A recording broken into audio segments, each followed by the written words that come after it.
Believers in the quest for cosmic justice do not give up easily. In politics, in law, and in intellectual circles, statistical disparities between the achievements, performances, or rewards of one group and those of the general population are often regarded as proof of either the present-day consequences of past injustices or as evidence that the injustices of the past are persisting into the present as discrimination against the groups in question. Sometimes disparities between black and white Americans are attributed to historic racial injustices in the United States growing out of peculiarities of American history.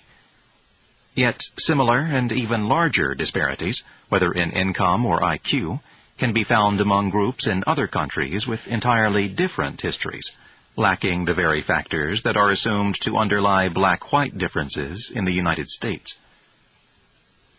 We have seen how easy it is to go wrong by wide margins when dealing with history. It is equally easy to go wrong with contemporary statistics. If one goes through enough numbers, one will eventually come upon some statistics that seem to fit one's vision. These are what might be called aha statistics.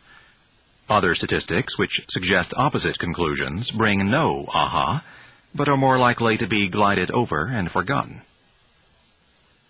A set of statistics that set off journalistic and political firestorms in 1993 showed that black applicants for mortgage loans were turned down at a higher rate than white applicants. The Washington Post declared that a racially biased system of home lending exists, and numerous other publications, politicians, and activists joined the chorus of denunciation. However, the very same set of statistics showed that white applicants were turned down a higher percentage of the time than Asian Americans. Yet these statistics brought no aha, no claim that whites were being discriminated against in favor of Asian Americans, because this was not part of the prevailing vision. In short, numbers are accepted as evidence when they agree with preconceptions, but not when they don't. Statistical comparisons implicitly assume that the groups being compared are indeed comparable on the relevant variables. Very often, however, they are not even close to being comparable.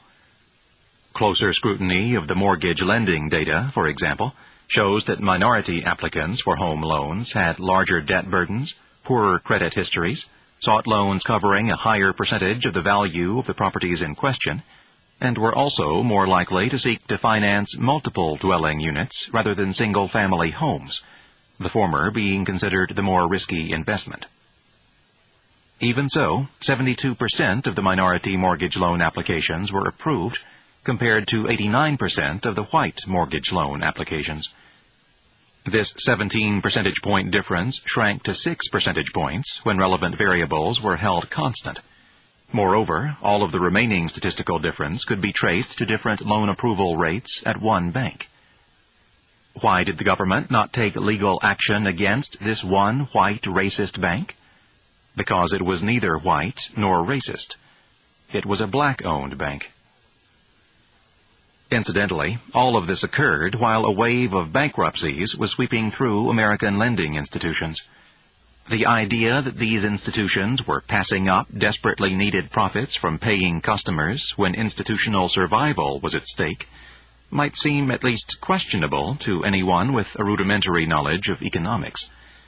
However, a rudimentary knowledge of economics is not a requirement for a career in politics, journalism, or the judiciary.